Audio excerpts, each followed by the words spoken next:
Bismillah, assalamualaikum warahmatullahi wabarakatuh. Alhamdulillah ala ihsan wa syukur wa ala taufiq wa amtinani. Wa asyhadu an la ilaha illallah wahdahu la syarika lahu ta'ziman li sya'nihi. Wa asyhadu anna Muhammadan 'abduhu wa rasuluhu sallallahu alaihi wasallam da'iya ila ikhwani wa ala alihi wa sahbihi wa man tabi'ahum bi ihsan ila yaumil ba'd. Ikhwani kiram, a'azzakum jami'an.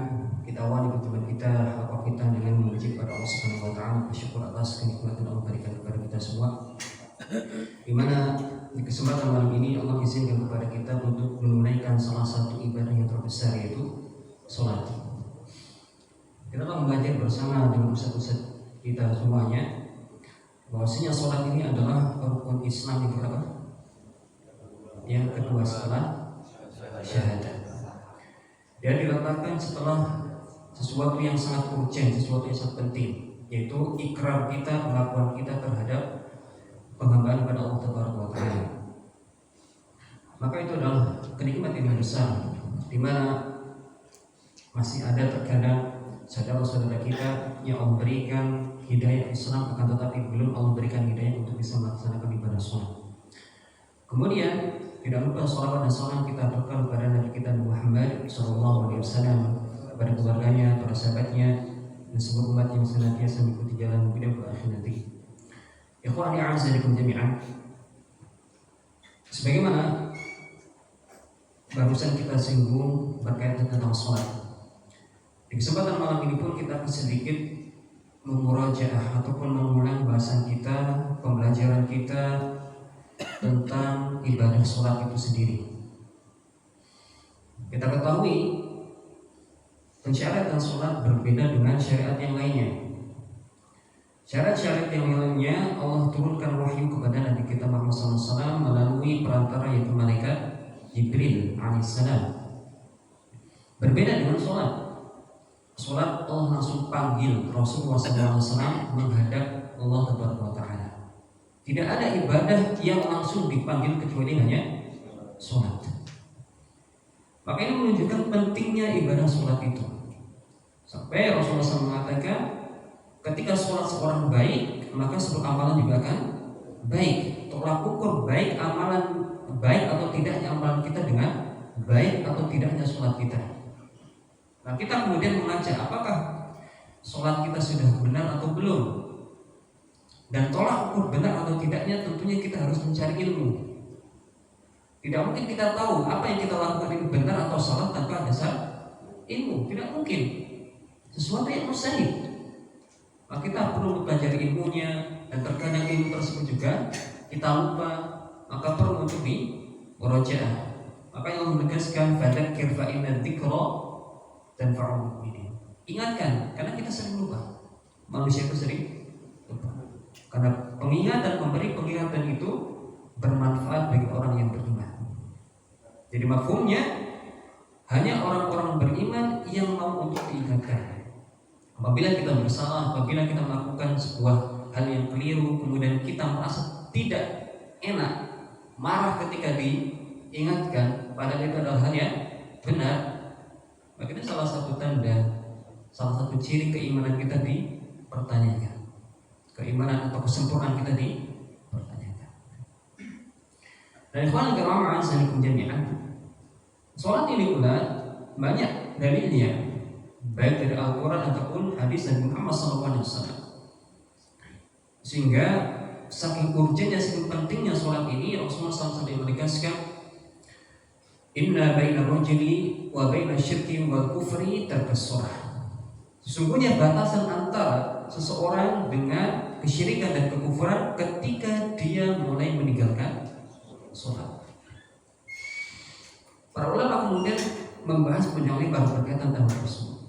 Kita mengutip sebagian kecil saja dari penuturan Al-Imam An-Nawawi dalam syarah beliau berkaitan tentang Sahih Muslim.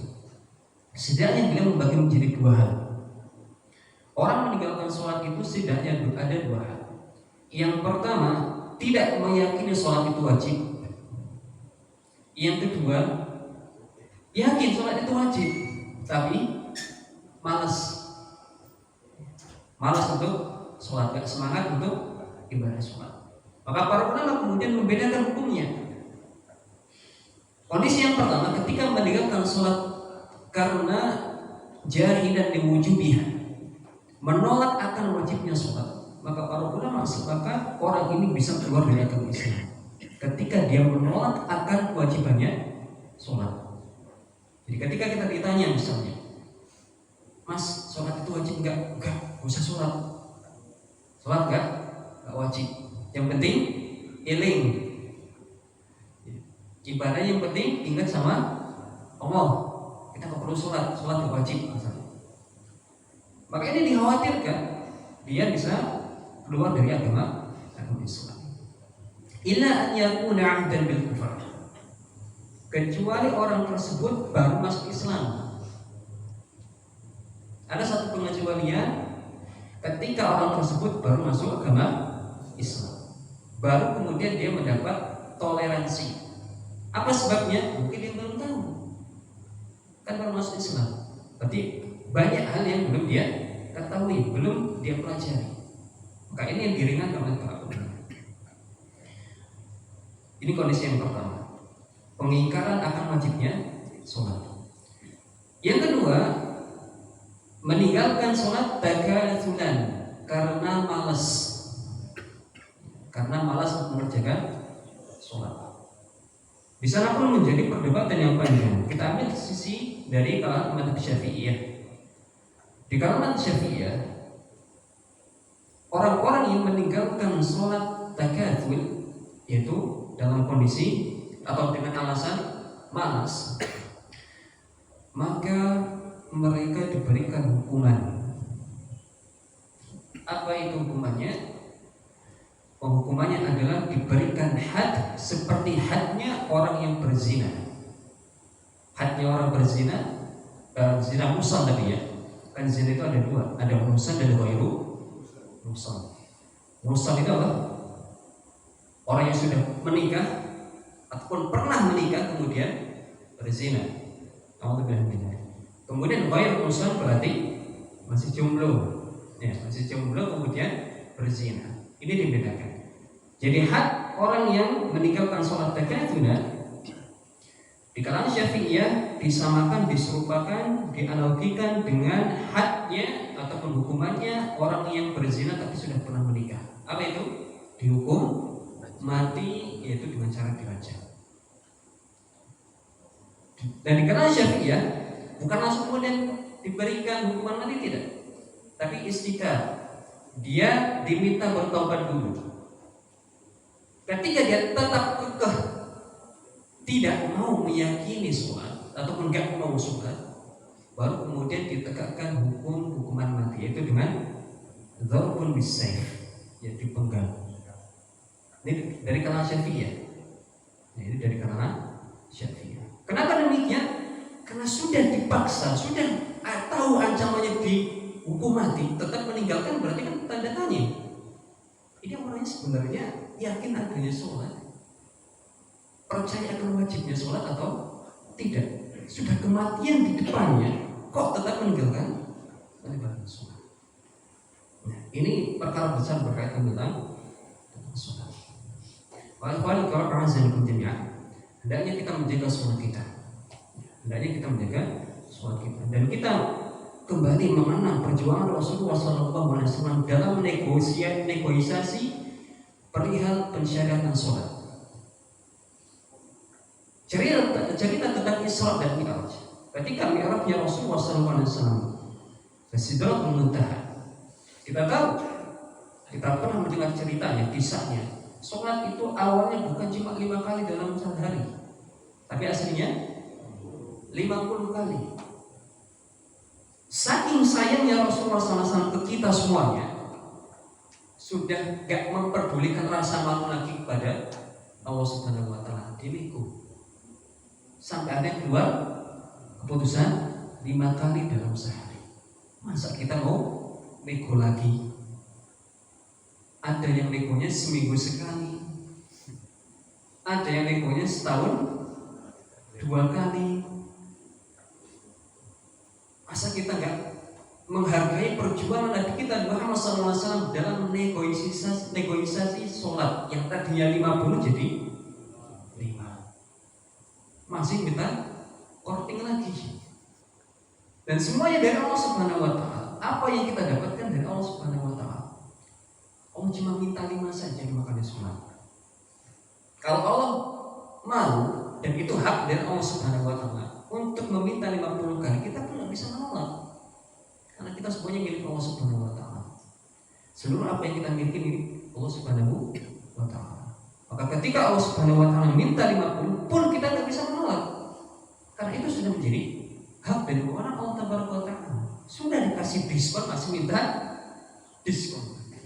Maka alangkah kurang sopannya kita, kurang ajarnya kita ketika masih minta diskon. Sehingga tadi Rasulullah SAW sampai menegaskan inna baina rajuli wa baina syirki wal kufri tarkas. Sesungguhnya pembatas antara seseorang dengan batasan dia bisa kufur ataupun masuk ke dalam kesyirikan, salah satu caranya adalah ketika dia mulai meninggalkan ibadah sholat. Tapi perlu digarisbawahi tadi kita sampaikan, meninggalkan sholat itu ada beberapa kondisi. Jadi tidak selainnya kita mengatakan orang-orang saudara ataupun saudara-saudara kita yang mereka terkadang sholat, terkadang tidak, kita katakan kafir. Itu enggak demikian. Ya, tidak seperti itu. Para ulama juga mengatakan orang-orang yang masih takadzub tadi tetap dihukumi menjadi seorang yang beriman. Orang-orang yang kadang sholat, kadang tidak, tetap dihukumi menjadi seorang muslim. Sehingga ketika mereka mati tetap mendapatkan haknya seorang muslim, dikafani, kemudian disolati dan dikuburkan di pemakaman kaum muslim. Baik. Ikhwani kiram a'azzani jami'an. Kemudian kita melangkah kepada kaifiyah ataupun sifat sholat. Kita memperingkas bahasan kita, nanti kita akan perlebar pada sesi diskusi insyaallah. Kita ambilkan dari salah satu kitabnya Syekh Shalih Fauzan Ta'ala berkaitan tentang bab dari sifat sholat. Dia mengatakan wal ta'ala berkaitan tentang sholat, karena Rasulullah SAW idza qama ila sholati istaqbala al-qiblata wa rafa'a yadayhi wa istaqbala bi butuni asabi'iha al-qiblata wa qala Allahu akbar. Rasulullah SAW ketika mau berdiri menegakkan sholat, kalau kita membaca tentang nas-nas perintah sholat, itu pasti dengan kata koma. Koma itu apa artinya? Berdiri, menegakkan. Kalau bahasa Indonesia, kita bawa ke bahasa Indonesia, harusnya kan mengerjakan. Tapi Allah bawa lafaz koma, bukan fa'ala, bukan. Karena koma itu berbeda dengan fa'ala. Syekh Sa'di rahimahullah pernah menjelaskan makna dari koma itu adalah ketika kita mampu melaksanakan syarat-syarat dari sholat, rukunnya, wajibnya, sunnah-sunnahnya, plus kita mengetahui bacaan yang kita baca ketika sholat. Jadi ketika kita baca Allahu Akbar, kita tahu maknanya dan paham konsekuensinya. Itu baru makna iqamah.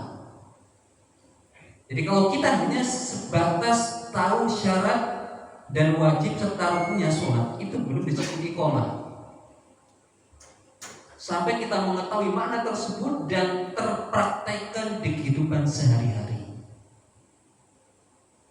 Sehingga Allah mengatakan inna sholata tanha 'anil fahsya'i wal munkar. Apa artinya? Sholat itu mampu mencegah pelakunya dari perbuatan keji dan munkar.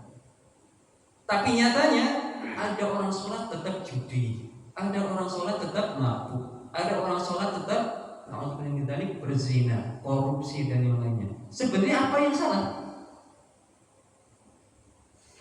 Apa yang salah sebenarnya? Apakah ayat Allah Subhanahu wa taala salah? Tidak. Tapi kita ketika sholat belum iqamah dalam sholatnya, baru hanya sekedar menggugurkan sholat. Karena ketika seseorang benar-benar iqamah, kan konsekuensi dari iqamah itu kita mengetahui tentang makna yang kita baca dalam sholatnya. dan itu terrealisasi, terpraktekkan dalam kehidupan sehari-hari. Apabila kita membaca Allahu Akbar, artinya Allah Maha Besar. Apa yang terbatas ataupun apa yang terfikirkan di benak kita?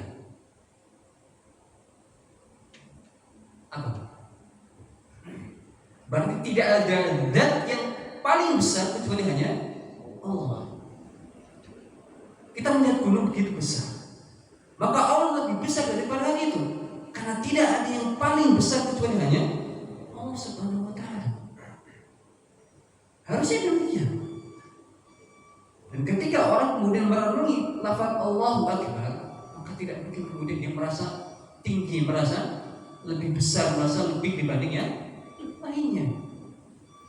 Harusnya Sami'allahu liman hamidah. Allah Maha mendengar orang-orang yang memujinya. Bukan cuma memuji, Allah punya sifat sami', dengar. Maka setiap perencana buruk yang mau kita lakukan atau orang mau lakukan, kalau dia paham tentang Allah Subhanahu wa Ta'ala sami', dia nggak akan berani. Dimanapun tempatnya, dia yakin Allah tetap Maha mendengar. Ini konsekuensi ketika kita membaca beberapa saja. Lantas bagaimana kalau kita merenungi setiap bacaan sholat kita dari takbir sampai salam, dan itu terrealisasi, terpraktekkan dalam kehidupan nyata, maka baru kemudian terwujud firman Allah Subhanahu wa Ta'ala, innas sholata tanha 'anil fahsya'i.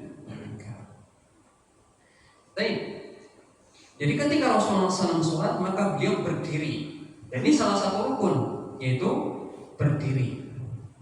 Kita dianjurkan berdiri ketika sholat. Akan tetapi Rasulullah SAW juga mengatakan, ketika tidak mampu maka dengan duduk. Kalau nggak mampu pula dengan berbaring. Kalau berbaring nggak mampu, dengan isyarat. Kalau isyarat nggak mampu, disolati. Ya, sudah mampu kan? Ya berarti dia sudah meninggal. Ya, tinggal berarti dia disolatkan. Nah, berdiri ini menjadi rukunnya sholat. Dan Rasulullah SAW mengatakan, orang yang duduk maka dia akan mendapat separuh dari orang yang berdiri. Demikian pula dengan sholatnya. Para ulama kemudian membahas, pahala separuh ini apakah berlaku untuk sholat wajib atau hanya untuk sholat sunnah? Dan terjadi ikhtilaf di kalangan para ulama. Akan tetapi mayoritas ulama menyebutkan orang yang sholat wajib dalam keadaan duduk li'udhrin, kan ada udzur, tak bisa berdiri misalnya, maka dia tetap mendapatkan pahala secara sempurna. Ya, dia tetap mendapatkan pahala secara sempurna. Jadi konsep duduk ini mendapatkan separuh pahala dari yang berdiri. Mayoritas ulama mengatakan ini konsep untuk sholat sunnah. Ya, konsepnya untuk sholat sunnah. Meskipun kita mampu berdiri, kemudian kita sholat sambil duduk, nggak masalah untuk sholat sunnah. Itu nggak masalah. Dan itu pun kita terkadang mengerjakannya. Ketika kita safar menggunakan bis, sholatnya sambil berdiri atau duduk? Duduk. Padahal kita mampu. Ya, itu mampu. Maka dalam sholat wajib tadi kita pahala kita akan sempurna. Tapi kalau sholat sunnah tidak, baru dia akan mendapatkan separuh dari ketika kita berdiri. Ya, mayoritas ulama mengatakan ini berlaku untuk sholat sunnah. Meskipun ada yang mengatakan umum, seperti Imam Al-Khattabi dan yang lainnya.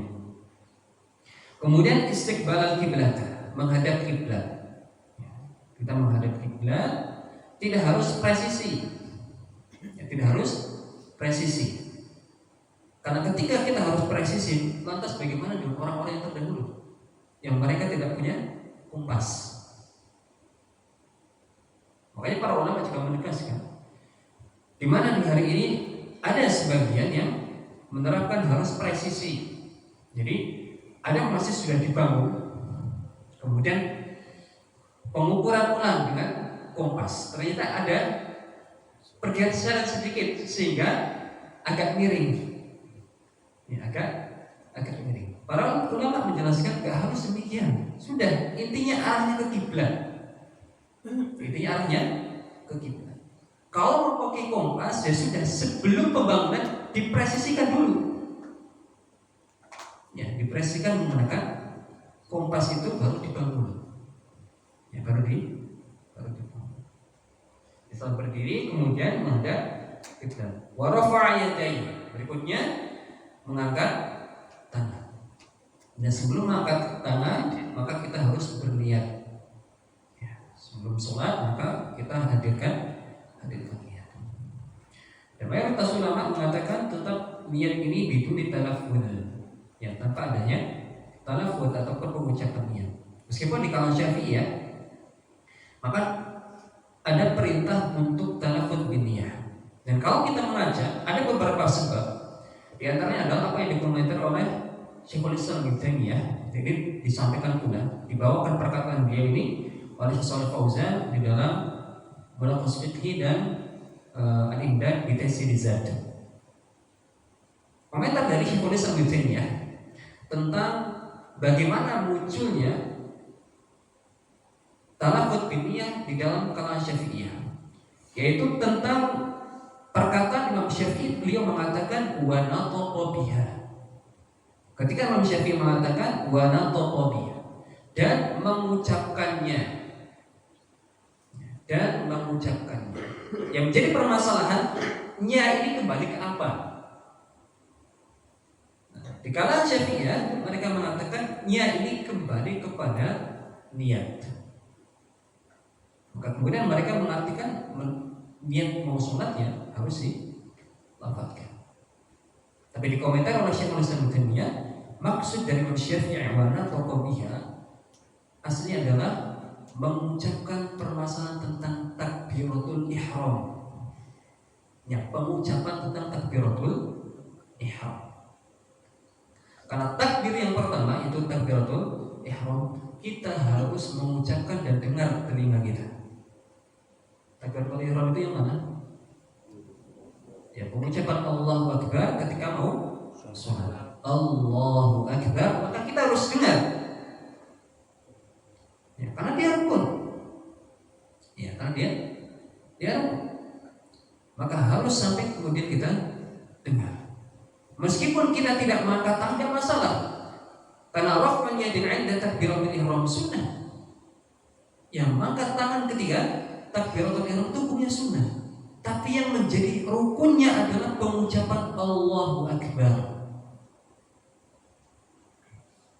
Dan kita yang terbiasa sholat ikhwan karam azan jami'an, terkadang enggak kerasa tadi itu sudah baca Allahu Akbar atau tidak. Padahal ini menjadi penentu sholat kita sah atau tidak, karena dia adalah rukunnya. Dia adalah rukun. Jadi inilah makna asli dari pengucapan Imam Syafi'i wa nataqa biha. Meskipun kemudian diartikan dengan makna yang lain oleh kalangan Syafi'iyah. Ya, wa rafa'a yadayhi, kita angkat tangan di mana? Hadba mankibai. Ya, sejajar dengan bahu. Ya, sejajar dengan bahu. Atau opsi yang kedua, Rasulullah juga mengatakan sesuai dengan syahmatul udhun. Ya, syahmah itu ini. Ya, bagian bawah telinga ini syahmah. Jadi jempolnya disejajarkan dengan syahmatul udhun. Ya, ada dua cara. Entah itu sejajar dengan bahu atau sejajar dengan telinga. Itu dua opsi yang dipersilahkan. Ya, dipersilahkan.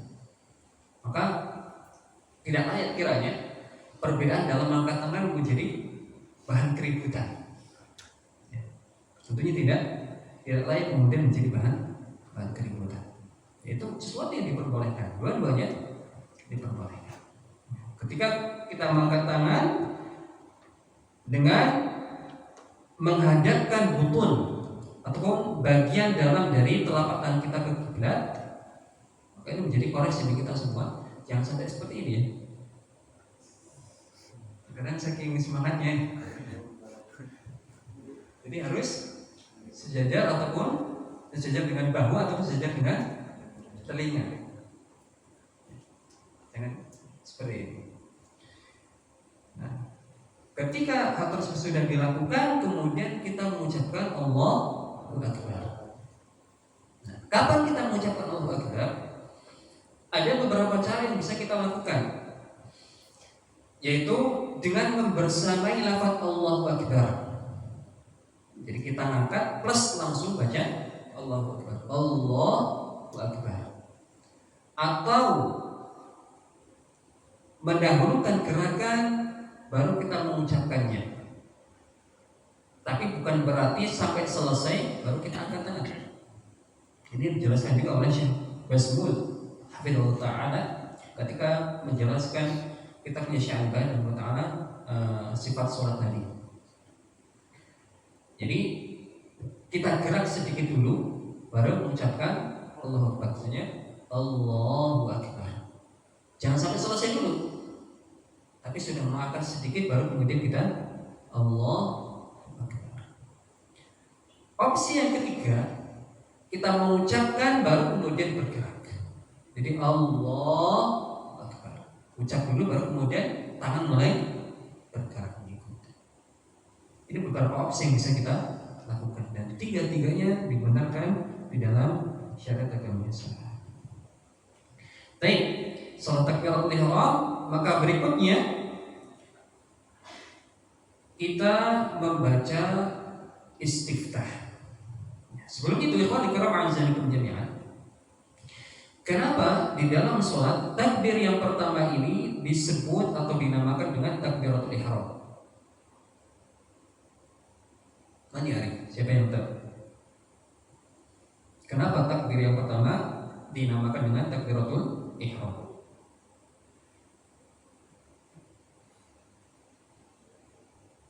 Kenapa? Dari kata haram.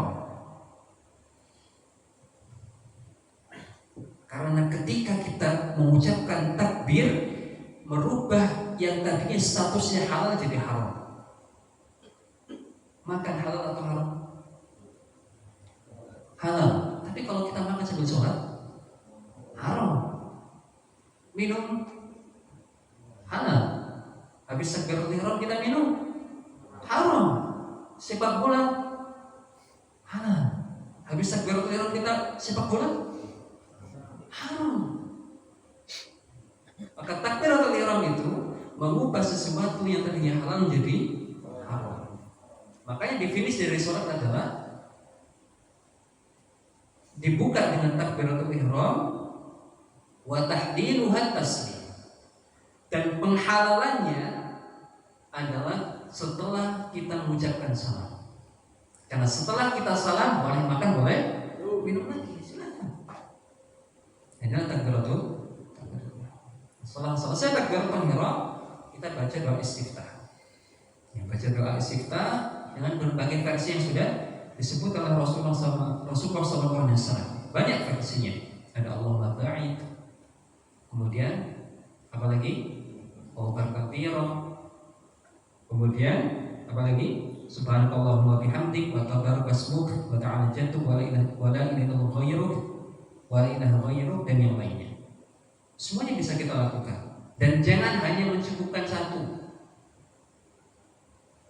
Jangan hanya mencukupkan satu. Kenapa? Karena Rasulullah SAW membaca semuanya. Jadi Rasulullah SAW tidak hanya satu saja. Tapi kita tidak hanya membaca satu versi saja, tapi semuanya dibaca. Tandanya apa? Silakan dibaca semuanya. Jangan kita hanya mengkhususkan satu. Kemudian kalau sudah istiftah, baru kemudian baca ta'awud. A'udzubillahi minasyaitonir rajim. Atau dengan redaksi yang berbeda. Ada 3 redaksi. A'udzubillahi minasyaitonir rajim, a'udzubillahi samil alim minasyaitonir rajim, atau a'udzubillahi minasyaitonir rajim min hamzihi wa nafthihi wa nafthihi. Silakan mau pilih yang mana, silakan. Intinya baca ta'awud. Dan para ulama mayoritasnya mengatakan ta'awud ini dianjurkan di rakaat pertama saja. Mayoritas ulama. Ketika kita dengan mayoritas, Apa yang terbesit?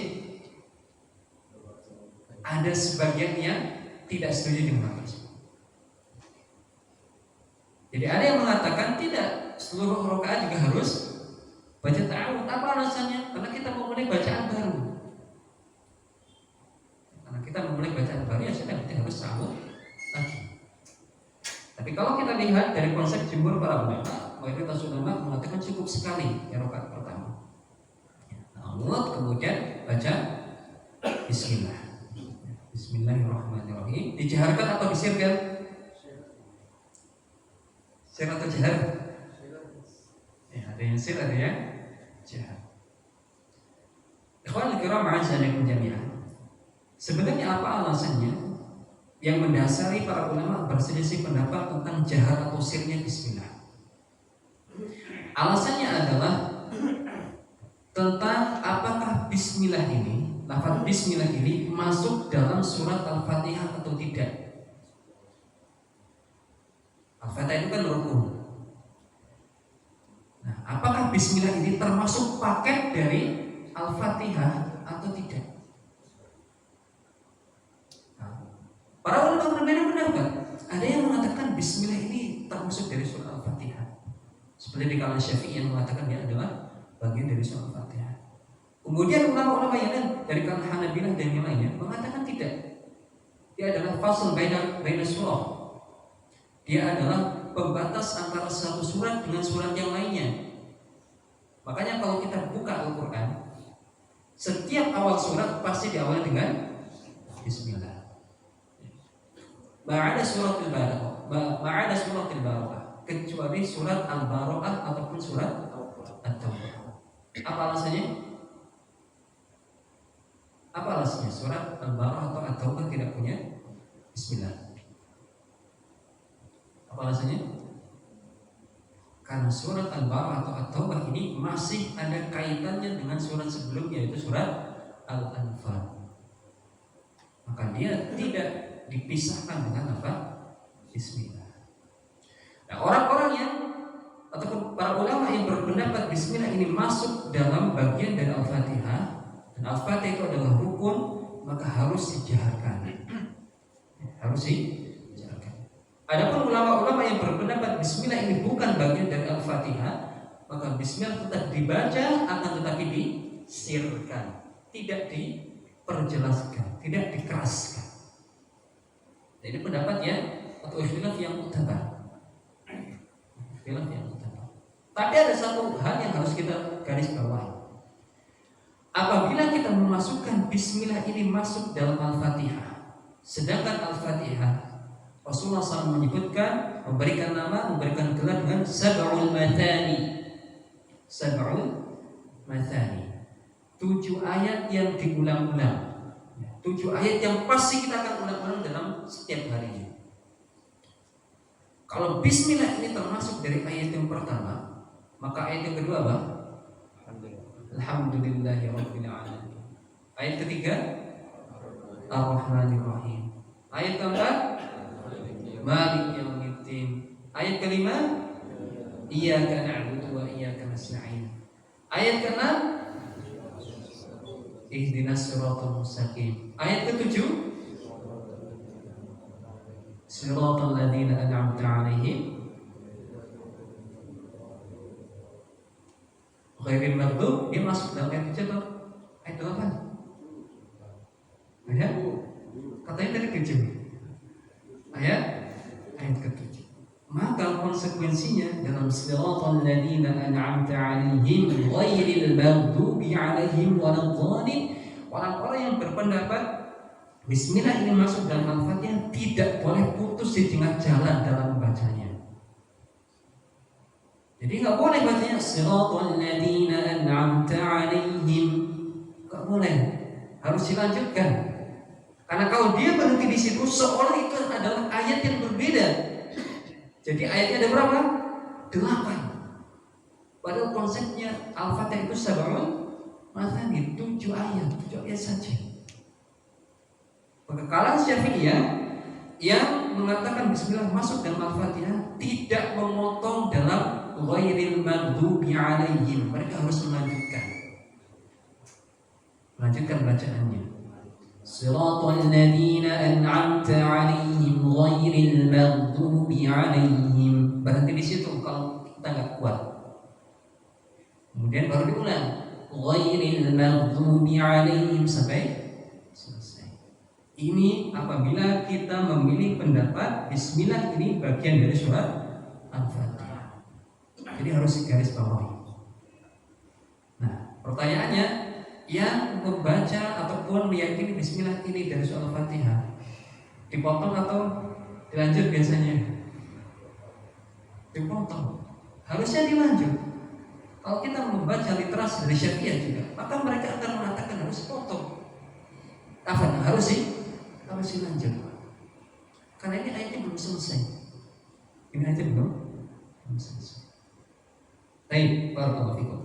Kemudian Ibnu Qayyim al-Jauziyah memberikan jalan tengah di dalam kitabnya Zadul Ma'ad. Beliau mengatakan berpendapat berkaitan tentang bismillah ini hendaknya atau boleh, beliau mengatakan kita menjaharkan bismillah beberapa kali saja, tapi lebih seringnya dengan mensirkan bismillah. Ya boleh kita sesekali menjaharkan, tapi mayoritasnya harus disirkan. Baik, barakallahu fikum. Setelah selesai membaca walad-dhalin, maka kita diajarkan mengucapkan amin. Rasulullah SAW mengatakan, "Idza amana al-imam fa'aminu." Kalau imam itu sudah mengucapkan amin, maka kita harus ucapkan amin. Man wafaqa ta'minahu ta'minal malaikat, ghufira lahu ma taqaddama min dhanbi. Barang siapa yang aminnya ini pas, cocok, sesuai dengan pengaminan dari para malaikat. Jadi ketika sholat, malaikat juga ikut mengamini, bukan kita saja. Jadi malaikat juga ikut mengamini. Kalau pengaminan kita, pengucapan amin kita pas berbarengan dengan aminnya para malaikat, dosa-dosa kita akan digugurkan, akan dihapuskan. Tapi ada salah satu hal yang harus kita perhatikan, sebagai seorang makmum, sebagai ibaratnya kita seorang penumpang, nggak boleh mendahului imam, nggak boleh mendahului supir. Ya, imam itu kan ibarat supir. Nah, supir itu di depan, harus paling depan. Kalau kita sebagai penumpang di depan, ya berarti bukan penumpang. Jadi, ikhwan fillah azzakum jami'an, dalam sholat kita tidak boleh nyalip imam, entah itu gerakan ataupun doa, termasuk dalam pengucapan amin. Lantas seperti apa? Syekh Muhammad Bazmul hafizallahu ta'ala, beliau menganjurkan kita mengucapkan amin setelah imam mengucapkan a. Jadi imam mengucapkan a, baru kita mengucapkan amin. Alhamdulillah. Ya, baru kita mengucapkan min, dan nanti lafaz minnya kita bersama dengan imam. Jadi a-nya imam terlebih dahulu, kita terlambat sebagai seorang imam. Baru di lafaz minnya kita bersama dengan imam. Maksudnya selesai. Ketika kita sudah membaca Al-Fatihah dan mengucapkan amin, tsumma yaqra'u ba'da dzalika suratan tawilatan taratan wa qasiratan taratan wa mutawassitatan taratan. Maksudnya silakan kita baca suratan, mau yang panjang, yang pertengahan, yang pendek silakan. Tapi rata-rata yang panjang ini dipakai ketika sholat subuh. Sholat subuh Rasulullah SAW seringnya baca suratan yang panjang-panjang. Kalau memungkinkan, kalau nggak memungkinkan nanti telat misalnya, sudah, intinya baca suratan, itu termasuk dari sunnah. Berikutnya paling kiram, setelah membaca suratan, kita kemudian ruku, Allahu Akbar, kemudian ruku. Wa yakhiru raki'an wa yad'u yadayhi 'ala rukbatayhi mufrajatay al-asabi'i wa yumakkinuhuma. Kemudian kita ruku sambil tangan ini memegang lutut. mufrajatain, dengan melebar. Ya, bukan gini kalau pegang lutut, tapi dicengkram. Ya, pegang lututnya itu dicengkram, bukan dipegang seperti ini. Wa yamuddu dhahrahu wa yaj'alu ra'sahu hayalan aw hiyalan la yarfa'u wa la yukhfad wa yaqulu subhana rabbiyal 'azim. Kemudian dia memanjangkan badannya, yang memanjangkan kepalanya sampai kemudian tegak. Dan di dalam ruku kemudian kita dianjurkan untuk membaca subhana rabbiyal 'azim atau doa-doa yang lainnya. Doanya banyak. Subuh kudus, sabtu malaikat dan yang lainnya silakan. Ini sebagai contoh. ثم يرفع رأسه قائلا سمع الله لمن حمده ويرفع يديه كما يرفعهما عند الركوع. Berikutnya kalau ruku sudah selesai, kita bangun dari ruku sambil angkat tangan dan baca Sami Allahu liman hamidah. Ya, pembacaan Sami Allahu liman hamidah ini juga menjadi ikhtilaf di kalangan para ulama. Apakah seorang makmum dianjurkan membaca Sami Allahu liman hamidah? Baca atau tidak? Tidak. Baca atau tidak? Ada yang baca yang tidak. Jadi benar yang mana? Tidak. Yang tidak alasannya? Karena bacaan imam kan di situ perintahnya Allah memujiku, lalu disautlah dari kita Rabbana walakal hamd. Dan Allah mendengar semua perkataan Allah. Baik, barakallahu fikum. Yang baca, yang baca. Apa alasannya? Baik, memang menjadi ikhtilaf di kalangan para ulama. Yang tidak membaca ini datang dari hadis Rasulullah SAW ketika beliau menuturkan, idza qala al-imam sami Allahu liman hamidah, ketika imam mengucapkan sami Allahu liman hamidah, faqulu rabbana walakal hamd, maka kalian hendaknya mengucapkan rabbana walakal hamd. Mafhumnya apa? Cukup imam saja yang baca sami Allahu liman hamidah. Sebagai seorang makmum tidak perlu baca. Tapi ulama yang berpendapat tetap membaca berdalil juga dengan apa? Dengan dalil sabda Rasulullah SAW yang kita hafal semua. Sallu kama ra'aitumuni usalli. Salatlah kalian sebagaimana kalian melihatku, yaitu Nabi Muhammad SAW salat. Dan para sahabat melihat Rasulullah SAW salat ketika bangun dari rukuk baca Sami Allahu liman hamidah. Jadi terjadi khilaf dengan para ulama. Meskipun kalau dari kalangan Hanabilah, maka mereka tetap mengatakan tidak perlu mengucapkan Sami Allahu liman hamidah. Nah, kalau di kalangan Syafi'iyah maka tetap mengucapkan Sami Allahu liman hamidah. Berikutnya baca doa i'tidal. Rabbana walakal hamd. Selesai, bertakbir lagi, kemudian yakhiru sajidah, sujud. Ya, sujud dengan beberapa anggota badan yang harus menempel. Pertama dahi, kemudian hidung, terus mulut. Mungkin iya apa enggak? Enggak mungkin mulut. Apalagi yang punya hidung mancung. Mulut tidak.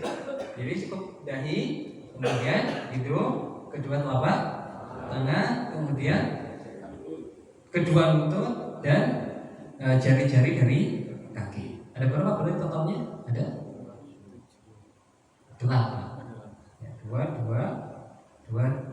Ya, ada 4. Itu harus benar ditempatkan. Sudah. Berikutnya kita sujud dengan membaca Subhana rabbiyal a'la. Sekali itu aja. Ya, sekali itu wajib. Kemudian sunnahnya bisa berulang-ulang. Subhana rabbiyal a'la, Subhana rabbiyal a'la, Subhana rabbiyal a'la. Bangkit, duduk di antara dua sujud dengan duduk iftirash. Ya, jadi pokok kita gantung ya. Pokok kita gantung ataupun berada di atas dari kaki. Atau dengan cara yang kedua yang diperbolehkan juga, yaitu duduk iqa'a. Ya, duduk iqa'a. Ada yang tahu duduk iqa'a seperti apa? seperti ketika kita sujud dan kita duduk di atasnya. Contohnya seperti ini.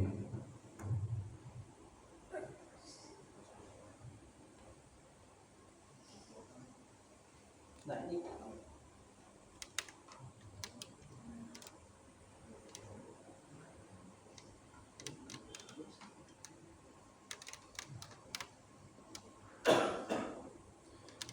Jadi duduk iqa'ad itu juga diperbolehkan ketika duduk di antara dua sujud. Boleh. Ahyanan kita lakukan sesekali itu diperbolehkan. Sujud lagi dengan doa yang sama, kemudian ada tasyahud. Ya, tasyahud. Kemudian selesai, berarti kita mengulang dengan hal yang sama. Setelah tasyahud, berarti ada tasyahud akhir. Tasyahud akhir, baru kemudian kita duduk tawarruk. Ya dawu aliyatihi atau aliyatahu, kita meletakkan bokong kita di lantai. Itu namanya duduk tawarruk dan membaca tasyahud. Tasyahudnya seperti apa? Doa tasyahudnya At-tahiyatu lillah wassalatu wassalamu ala rasulillah. Assalamualaikum ya Nabi wa rahmatullahi wa barakatuh. Assalamualaikum warahmatullahi wabarakatuh. Ada satu hal yang menjadi pembahasan juga, yaitu tentang lafaz assalamualaikum. Sedangkan Nabi Muhammad SAW sudah meninggal. Apakah kita tetap menggunakan lafaz assalamualaikum ataupun assalamu alaina ataupun assalamu ala Nabi sallallahu alaihi wasallam? Sebagian ulama berdasarkan dengan nas-nas yang diriwayatkan oleh para sahabat yang datang dari sahabat, yang bukan hadis Rasulullah SAW. Para sahabat seperti Ibnu Mas'ud, kemudian yang lainnya, ketika Rasulullah SAW wafat, maka mereka menggunakan redaksi assalamu ala nabi, bukan assalamu alaika lagi, menggunakan assalamu ala nabi. Tapi sebagian yang lain tidak, tetap harus dikembalikan kepada nas asli, kepada konteks asli dulu seperti apa. Karena dulu menggunakan assalamualaikum, maka tetap selamanya menggunakan assalamualaikum. Assalamualaikum ayuhan nabi wa rahmatullahi wa barakatuh. Assalamualaikum wa ala ibadillah sholihin. Asyhadu an la ilaha illallah, asyhadu anna muhammadan abduhu wa rasuluh. Kemudian sholawat, Allahumma sholli ala Muhammad wa ala ali Muhammad kama shallaita ala Ibrahim wa ala ali Ibrahim innaka Hamidum Majid. Allahumma barik ala Muhammad wa ala ali Muhammad kama barakta ala Ibrahim wa ala ali Ibrahim innaka Hamidum Majid. Kemudian ada doa yang dianjurkan, yaitu kita berlindung dari fitnah kubur, kemudian fitnah neraka dan fitnah dajjal. Apa doanya? Allahumma inni a'udzubika min adzabil qabr wa min fitnatil mahya wal mamat wa min syarri fitnatil masiihid dajjal. Terakhir kita mengucapkan salam. Nah, jadi pembahasan salam ini yang wajib itu salam yang pertama ke kanan atau salam yang ke kiri? Kanan atau kiri? Baik. Ini juga menjadi perbedaan di kalangan para ulama. Di antara para ulama di kalangan Hanabilah dan yang lainnya, dua-duanya ini adalah wajib. Ya, salam kanan dan kiri. Ya, kanan dan kiri. Ada hadisnya, tapi ada wahalah lupa redaksinya. Jadi Rasulullah SAW mengajarkan untuk salam yaminan wa yasir. Kalau pada salam kanan dan kiri. Maka ini mendasari tentang wajibnya salam kepada arah kanan dan arah kiri. Adapun ulama Syafi'iyah dan yang lainnya yang berpendapat cukup arah kanan saja, yaitu satu salam saja, berdalil dengan sabda Rasulullah SAW yang tadi kita sampaikan juga, wa tahliluhat taslim. Dan sholat ini akan menjadi halal pamukasnya adalah ketika at-taslim. Ya, at-taslim. Cuma disebutkan satu saja. Cuma disebutkan satu. Kemudian kesimpulan dari mereka, cukuplah bagian kanan saja, kiri menjadi hukumnya sunnah. Ala kulihat ikhwan kiram hasan zaman ini adalah hal yang tidak perlu kemudian kita ributkan. Intinya dan dalam pembahasan ikhtilaf yang bisa kita saling toleran di dalamnya. Barakallahu fikum. Ini bahasan kita tentang sifat ataupun praktek sholat ya, murojaah praktek sholat. Sebelum kita tutup, ada diskusi atau tidak? Tidak. Cukup.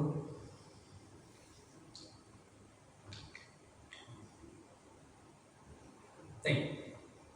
Kalau tidak, ada satu tambahan tentang yang terkadang kita menjadi pertanyaan seputar mengisyaratkan jari di dalam tasyahud. Ya, mengisyaratkan jari di dalam tasyahud. Di kalangan Hanabilah ataupun di kalangan ulama yang lain, tasyahud itu dimulai dari awal sampai akhir. Adapun di kalangan Syafi'iyah itu berbeda konsepnya. Konsepnya adalah mereka mengacungkan ketika lafaz la ilaha illallah. Dari mana itu? Dari mana dalilnya? Ternyata ini memang disebutkan di kalangan Syafi'iyah sendiri. Yang lain adalah Imam Az-Zahabi dalam penjelasan beliau di Subul Salam Syarhul Maram. Ternyata itu adalah hasil komparasi. Ya, hasil mencampurkan dua dalil.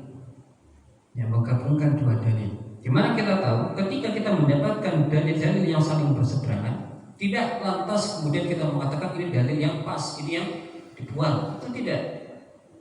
Tapi cara yang pertama, metode yang pertama dikumpulkan dulu. Ya, cara yang pertama adalah dikumpulkan. Nah, Imam Az-Zahabi ini menggunakan metode komparasi tadi. Di mana ada dua hadis tentang tasyahud itu, ada tasyahud yang redaksinya harus menggerak-gerakkan, ya, menggerak-gerakkan jari. Makanya jangan heran kalau ada teman-teman ataupun saudara yang ketika tasyahud menggerakkan jarinya. Memang ada dalilnya. Jadi ada dalilnya. Dan ada yang tidak menggerak-gerakkan. Kan seolah bertentangan, ya atau tidak? Kemudian oleh Imam Az-Zahabi ini dikomparasikan, digabungkan.